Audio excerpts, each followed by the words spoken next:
रोज कहा जाता है कि पंजाब पर वार करेंगे। क्या खैबर पख्तूनख्वा और पंजाब की लड़ाई कराना चाहते हो? खैबर पख्तूनख्वा से लोग इलाज के लिए पंजाब आते हैं। केपी में कौन सा तीर मार दिया है जो पंजाब में घुसने की कोशिश कर रहे हो? क्या हमने मोटरवेज एहतजाज के लिए बनाई थी? धरनों की सियासत और इन लोगों ने आज पंजाब को और पाकिस्तान को यह दिन दिखाया। सदर मुस्लिम लीग नून नवाज शरीफ का कहना है कि मुझे गले में रस्सी डालकर वजीर आजम हाउस से निकालने वाला आज जेल में है। साकिब निसार की ऑडियो आज भी मौजूद है जो कहता है मरीम नवाज और नवाज शरीफ को जेल में रखना है। हमेशा नून लीग के दौर में मौशी इस्तेहकाम आया। अगर काम किया जाता और काम करने दिया जाता तो आज एक ही शख्स बेघर ना होता। हमने ऐसी कई स्कीमें शुरू की मगर हमें हर मर्तबा फारिग कर दिया गया। हम 2 कदम आगे जाते हैं तो 4 कदम पीछे कर दिया जाता है। सियासत की इजाजत मिल सकती है लेकिन दहशतगर्दी की इजाजत नहीं मिल सकती। पंजाब में आग लगाने की हरगिज़ इजाजत नहीं देंगे। अभी भी कुछ लोग इंतशार फैलाने में मसरूफ हैं। वो अपनी जिम्मेदारियां पहचानने की बजाय जलाओ घेराओ, इंतशार और गालम गलोच करते हैं। अभी भी जेल से पैगाम आता है कि आग लगा दो, जला दो। वज़ीर आला पंजाब मरीम नवाज का तकरीब से खिताब, अपना घर अपनी छत प्रोग्राम का आगाज कर दिया। कहा 1 साल में 1 लाख घरों के लिए हम कर्जे देंगे। नवाज शरीफ ने कर्ज की पहली किस्त के चेक्स तकसीम किए।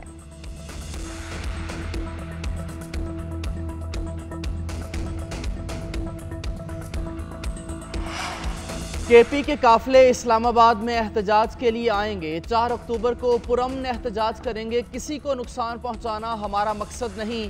हम किसी से तसादुम नहीं चाहते। पुलिस वाले हमारे भाई हैं, उनका नुकसान हमारा नुकसान है। वज़ीर आला केपी अली अमीन गंडापुर का 4 अक्टूबर के एहतजाज के इंतजामात के हवाले से इजलास से खिताब। कहा वफाकी हुकूमत हमारा रास्ता रोकने के लिए औचे हथकंडे इस्तेमाल कर रही है। ये आईनी तरमीम के नाम पर PTI को कमज़ोर करने की कोशिश कर रहे हैं।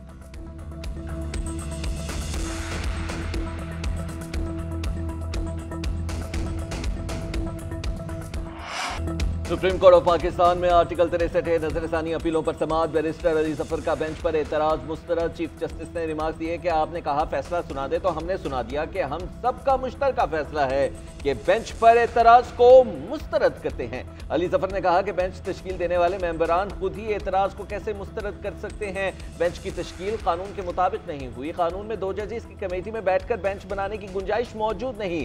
जस्टिस मंसूर अली शाह कमेटी में नहीं आए। उनका खत पढ़ना चाहता हूँ। चीफ जस्टिस ने रिमार्क दिए सिर्फ मुतल्लिका पैराग्राफ पढ़ें, खत पढ़ा तो उसका जवाब भी पढ़ना होगा। आज जजों को शर्मिंदा और सबके सामने बेइज्जत करना चाहते हैं। कोई जज या वकील मेरे माइंड पर बात ना करे। मेरे इक़दामात बिल्कुल शफाफ हैं। कानून मुअत्तल था, इसके बावजूद मैंने चीफ जस्टिस बनकर 2 सीनियर जजेस से मुशावरत की। हम पाकिस्तान बनाने वालों में से हैं, तोड़ने वालों में से नहीं। यहाँ तो फैसलों के रजिस्ट्रार के जरिए खत्म करा दिया जाता था। समाअत कल तक के लिए मुलतवी। आर्टिकल 63A की समाअत के दौरान वकील की चीफ जस्टिस से बदतमीजी। PTI के वकील मुस्तफीन काज़मी ने रोस्ट्रम पर आकर कहा बाहर 500 वकील हैं, देखते हैं आप किस तरह हमारे खिलाफ फैसला देते हैं। चीफ जस्टिस के हुक्म पर पुलिस ने वकील को कमरा अदालत से बाहर निकाल दिया। चीफ जस्टिस ने रिमार्क्स दिए एक साबिक चीफ जस्टिस ने कितने अरकान पार्लियामेंट को जेल भेजा। साकिब निसार ने आपके कितने अरकान पार्लियामेंट जेल भेज दिए थे। मेरा गुनाह ये ठहरा कि मैं बर्दाश्त करता हूँ। मेरी वालिदा ने कहा था जो कहता है वही होता है। जजेस से बदतमीजी का ये तरीका अब आम हो गया है। यूट्यूबर्स कमरा अदालत से बाहर जाकर अब शुरू हो जाएंगे। जस्टिस नईम अख्तर ने कहा कि इस पर अब प्रोग्राम होंगे। जस्टिस जमाल मुंतखिल ने फारूक एस नायक से कहा कि आप vice chairman Pakistan bar council हैं, आपने वकील का कॉन्डक्ट देखा? फारूक नायक बोले हम उन्हें नोटिस करेंगे।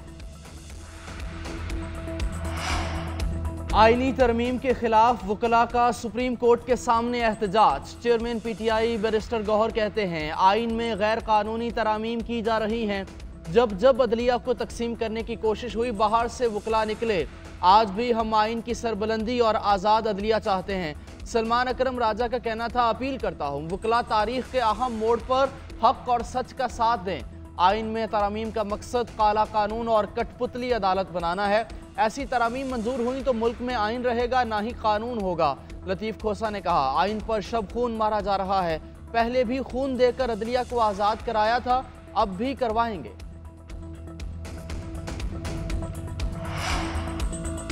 मौलाना फजलुर रहमान ने तायद की कि आईनी अदालत होनी चाहिए, बुनियादी नुकात पर नहीं, चंद ज़ैली नुकात पर मौलाना को एतराज़ है। वो सिर्फ उन चीज़ों को देख रहे हैं कि कोई शिक बुनियादी हुकूक या आज़ादी पर कदगन तो नहीं। जल्द उनकी मुशावरत मुकम्मल हो जाएगी और किसी हतमी नतीजे पर पहुँच जाएंगे। सेनेटर इरफान सदीकी की मौलाना फजलुर रहमान से मुलाकात के बाद मीडिया टॉक, कहा 1 से 2 हफ्ते में आईनी तरमीम से मुताल्लिक़ मामलात वाज़े हो जाएंगे। इरफान सदीकी की मौलाना फजलुर रहमान से मुलाकात, आईनी तरमीम से मुताल्लिक़ तबादला ख्याल। इरफान सदीकी ने नवाज शरीफ का पैगाम मौलाना फजलुर रहमान को पहुँचाया। मुलाकात में मुल्क की सियासी सूरत हाल पर भी तबादला ख्याल किया गया।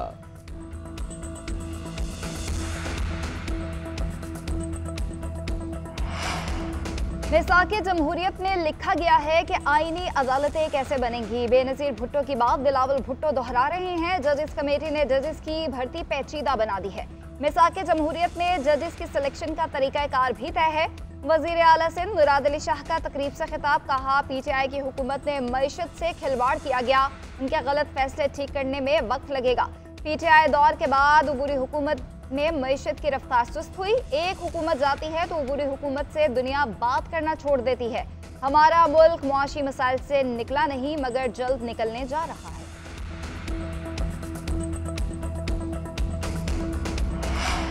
धांधली वाले लोग इस काबिल नहीं कि तरमीम कर सकें। आज मीडिया पर भी पाबंदियां लग चुकी हैं। बल्ले का निशान वापस लेकर जुल्म किया गया। इसके बावजूद 8 फरवरी को जो हुआ वो कौम के जज्बात की अक्कासी था। साबिक सदर आरिफ अलवी की हुकूमत पर तनकीद, कहा मैं पार्लिमान की इज्जत करता हूँ मगर इस वक्त पार्लियामेंट फॉर्म 47 वाली है, झूठ पर बनी पार्लियामेंट की इज्जत कैसे करूँ। मईशत लोगों के साथ इंसाफ करने पर चलती है। IMF के सरबराह को भी बिठा दिया जाए तो मुल्क की मईशत नहीं चल सकती।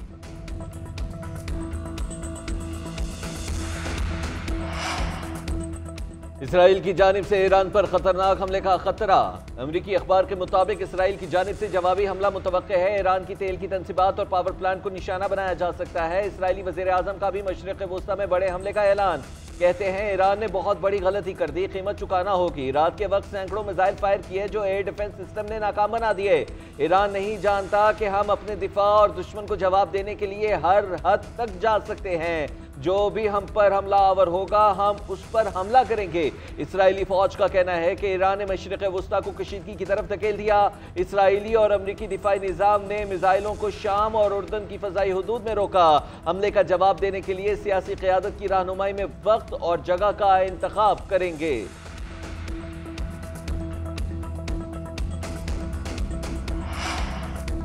ईरानी मिसाइल हमले के बाद इसराइल में नुकसानात की तफसील सामने आ गई। आलमी मीडिया के मुताबिक सैकड़ों मिसाइल्स में से कुछ मोसाद के हेडक्वार्टर्स के करीब गिरे। तल अबीब, शेरोन और हैफा में दर्जनों धमाके हुए। इसराइली शहरियों ने मिसाइलों से बचने के लिए बंकर्स, पनाहगाहों और सड़कों पर लेट कर अपनी जान बचाई। काबीना अरकान भी हमला खत्म होने तक बंकर्स में बैठे रहे।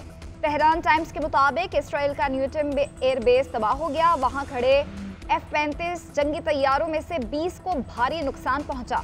ईरानी फतह बैलिस्टिक मिसाइल्स ने 90% अहदाफ को दुरुस्त निशाना बनाया। लबनानी इलाकों से भी इसराइल पर मुतादिद रॉकेट फायर किए गए। तल अबीब में फायरिंग हुई, 8 अफराद हलाक, 7 जख्मी हुए।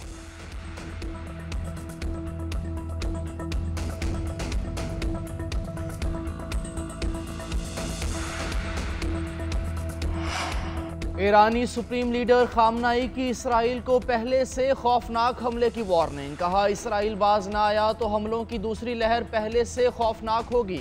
वो सीधा सहूनी हुकूमत को दर्दनाक अंजाम से दो चार करेंगे। फतह बहुत करीब है, कुर्बानियाँ देना पड़ सकती हैं। ईरानी सदर मसूद पेशेकियान कहते हैं इसराइली जारहियत का फैसला कुन जवाब दे दिया। ईरान और खित्ते में अमन के लिए जायज़ हक इस्तेमाल किया। ईरान जंगजू नहीं मगर किसी भी खतरे के खिलाफ मजबूती से खड़ा है। ये हमारी ताकत का सिर्फ एक नमूना है। ईरान के साथ तनाज़े में ना पड़ें। वज़ीर ख़ारजा अब्बास इराक़ची कहते हैं ईरान ने इसराइल के खिलाफ अपने दिफा का हक इस्तेमाल किया। हमने अपना जवाबी हमला करने से पहले 2 माह तक इंतज़ार किया कि शायद गजा में जंगबंदी हो जाए। अमेरिका की ईरान को संगीन नताइज की धमकियां। सदर बाइडन का कहना है कि ईरान को हमले के नताइज भुगतना होंगे। अमेरिका इसराइल के दिफा में मदद के लिए तैयार है। अमेरिकी महकमा खारिजा के तर्जुमान मैथ्यू मिलर का कहना है कि ये रियासत की जानिब से रियासत पर हमला है। इसराइल को अपने दिफा का हक हासिल है। ईरान ने हमले से पहले अमेरिका को आगाह नहीं किया। इत्तेहादियों से भी बातचीत जारी है। ईरानी हमले में अमेरिकी तंसीबात महफूज रहीं। हमास मुज़ाकरात की मेज़ पर नहीं आ रहा था। हमास के राजी ना होने से सीज़ फायर नहीं हुआ। उधर बरतानिया ने भी ईरानी हमले की मजम्मत कर दी। इसराइल के साथ खड़े रहने का ऐलान कर दिया।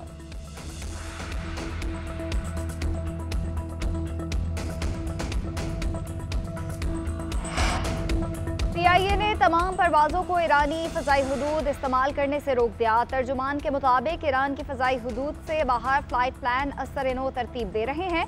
CIA के तमाम कैप्टन और फ़्लाइट ऑपरेशन को अहकामात भी जारी कर दिए गए।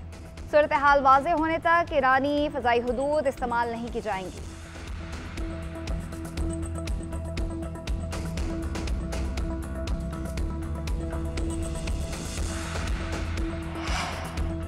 जाकिर नाइक की इस्लाम की तरवीज के लिए खिदमात काबिल सताइश हैं। वज़ीर आज़म शहबाज शरीफ की मारूफ मजहबी स्कॉलर जाकिर नाइक से गुफ्तगू। कहा, आपकी तकारीर और तहरीरें इस्लाम से आगाही का ज़रिया हैं।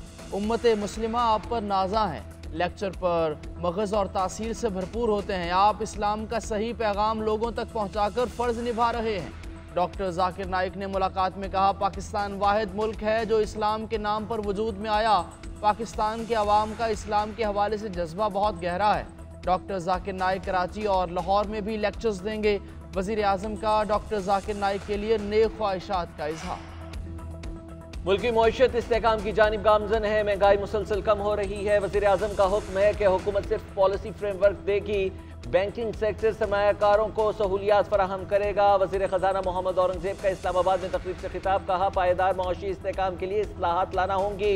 टैक्स टू GDP को बढ़ाना है। उधर governor State Bank Jameel Ahmad कहते हैं कि पाकिस्तान के ज़र मुबादला के ज़खायर 10 अरब डॉलर तक पहुँच गए हैं। ज़खायर 2 माह की इम्पोर्ट के बराबर है। बैंक्स को कर्ज अदायगी वक्त से पहले कर रहे हैं। तरसीलात ज़र बढ़ी। डॉलर की सप्लाई बेहतर है। शरह सूद में मजीद कमी की जाएगी। दूसरी जानिब वज़ीर आज़म शहबाज शरीफ ने वज़ीर ख़जाना को महंगा कर्ज लेने से रोक दिया। मोहम्मद औरंगज़ेब को IMF प्रोग्राम पर सख्ती से अमल दरामद की हिदायत। ज़रा के मुताबिक वज़ारत ख़जाना ने निजी बैंक से 11% शरह सूद पर कर्ज लेने का फैसला मनसूख कर दिया है।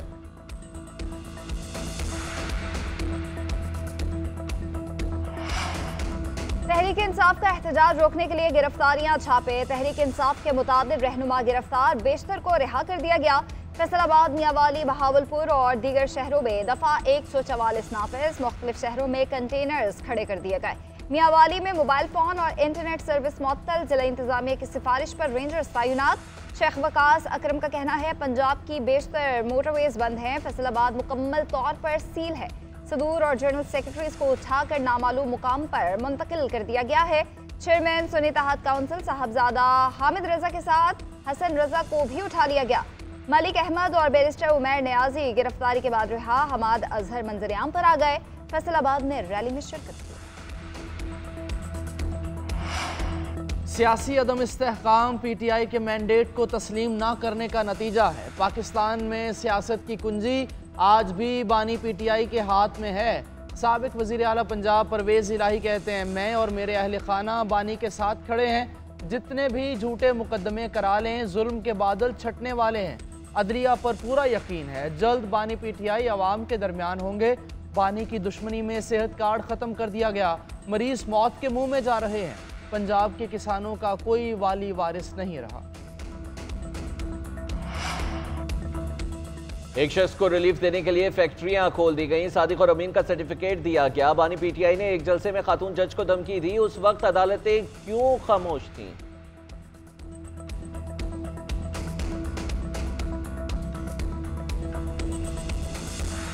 हाफिज नईमुर-रहमान का कहना है कि अवाम पर मुसल्लत हुक्मरान अमरीका और इस्तेमार का आलाकार है और उनका ये कहना है कि टैक्स को कम किया जाना चाहिए। अवाम पर मुसल्लत हुक्मरान अमरीका और इस्तेमार के आलाकार हैं।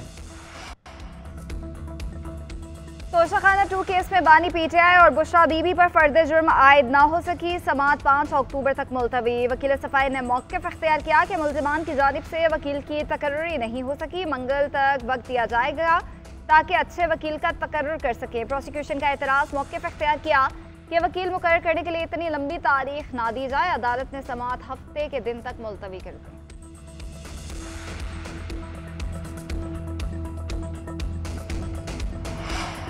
वफाकी वज़ीर दाखिला मोहसिन नकवी की ज़ेर सदारत अहम इजलास शंघाई ताउन तंजीम सरबराह इजलास की तैयारियों का जायज़ा।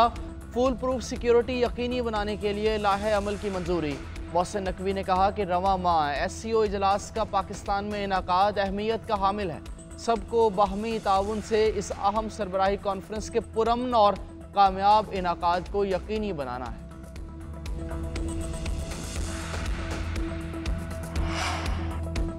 पाकिस्तान क्रिकेट बोर्ड ने बाबर आजम का बतौर कप्तान इस्तीफा मंजूर कर लिया। PCB हुकाम का कहना है कि बाबर आजम का फैसला बैटिंग पर तवज्जो देने की ख्वाहिश जाहिर करता है। सिलेक्शन कमेटी वाइट बॉल हिकमत अमली तैयार करेगी और उन्होंने कप्तान की सिफारिशात भी शामिल हैं। बाबर आजम का कहना है कि हमेशा से ही बेहतरीन करने की कोशिश की, अब बैटिंग पर तवज्जो देकर ज्यादा मौसर किरदार अदा कर सकूंगा। इंग्लैंड के खिलाफ क्रिकेट सीरीज के लिए कौमी टीम की तैयारियां। मुल्तान क्रिकेट स्टेडियम में कौमी स्क्वाड की नेट प्रैक्टिस। पाकिस्तानी टीम ने 3 घंटे तक मशकें की। खिलाड़ियों ने बॉलिंग, बैटिंग और फील्डिंग की प्रैक्टिस की। और से भी नवाजा किया।